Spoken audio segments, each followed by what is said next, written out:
Kinsa bagyod ang angay mo hukom? Mayong adlaw pag-usab sa ato ang mga suking tigpaminaw. Karong adlaw atong hisgutan ang usa ka issue nga nagpadayon sa pagbahin-bahin sa opinyon sa daghang mga Pilipino. Kini mao ang pag-question sa pipila ka senator judge sa desisyon sa Senate Impeachment Court nga ipatawag o isubpina ang financial records ni Vice President Sara Duterte. Sumala sa prosecution, importante kining mga record aron masuta kung adunay basihan ang aligasyon sa unexplained wealth o betrayal of public trust. Sa laing bahin, adunay mga senador nga nangutana kung ang mga transaksyon nga nahitabo sa wala pa mahimong Vice Presidente si Sara Duterte mahimo bang gamitong isip ebidensya sa impeachment trial.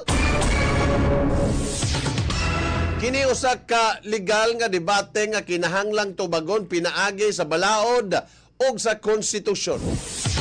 Apan isip ordinaryong lungsuranon aduna usab gitay laing mga pangutana. Kung ang usa ka opisyal gihusgahan tungod sa aligasyon sa korupsyon o paglapas sa pagsalig sa publiko, unsaon nato pagsiguro nga ang proseso mismo walay bahid sa pagduda. Dili kalimod nga sa milabayng mga tuig adunay mga aligasyon o kontrobersiya nga gikalambigitan sa pipila ka mga politiko gikan sa nagkalain-laing nga kampo. Ang uban adunay mga kaso nga giatubang, ang uban wala mapamatudi ug ang uban napaong na ang mga reklamo. Busa natural lamang nga adunay mga Pilipino nga mangutana kung ang proseso ba patas sa tanang partido. Sa balaod, klaro ang prinsipyo. Ang usa ka tawo inosente hantod mapamatud-an nga sad-an. Kini nga prinsipyo dili lamang para kang Vice President Sara Duterte, kundili para usab sa tanang opisyal ug ordinaryong lungsuranon. Busa ang pangutana dili lang kung aduna ba siya sa wala. Ang mas dakong pangutana mao kung ang proseso ba sa paghukom makahatag og pagsalig ngadto sa katawhang Pilipino. Kung ang prosecution nagpresentar og ebidensya, kinahanglan kini lig-on og legal. Kung ang depensa adunay tubag, kinahanglan usab kini paminahon. Ug kung ang mga senator judge mohukom, ang ilang desisyon kinahanglan ibase sa ebidensya o sa balaod, dili sa politika o personal nga interes. Adunay mga tao nga nag-ingon nga lisod sa ligan ang sistema. Tungod kay ang mga naglitis o ang gilitisan pareho ra usab nga mga politiko.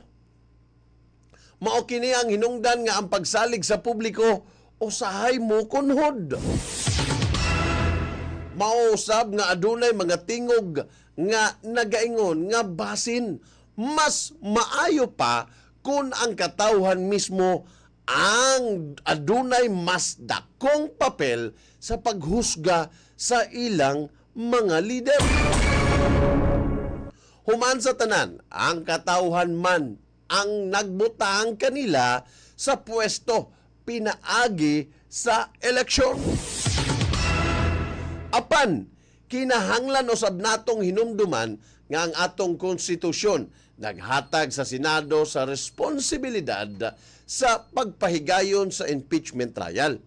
Kung adunay gusto nga usbon kini, kinahanglan kini iagi sa legal o constitutional nga proseso. Busa karon, ang importante mao nga ang tanang partido respetohon ang proseso. Ipresentar ang tinuod nga ebidensya o likayan ang paghukom pinaagi lamang sa emosyon o impluensya sa politika. Ang impeachment dili unta mahimong instrumento sa panimalos. Apan, usa ka paagi sa pagpanubag sa mga opisyal sa gobyerno. O ang depensa, dili usab angay mahimong paagi aron malikayan ang hustisya kung adunay tinuod nga sala. Ang tinuod nga paghukom, dili lamang ang mga senador. Ang katawhan usab adunay hukom nga ihatag sa hustong panahon. Sa ilang pagsabot sa mga panghitabo, sa ilang pagtanaw sa ebidensya, o sa ilang boto sa umaabot nga eleksyon. Kaysa katapusan sa tanan, ang labing dakong magbubuhat sa kausaban mao gihapon ang katawhan.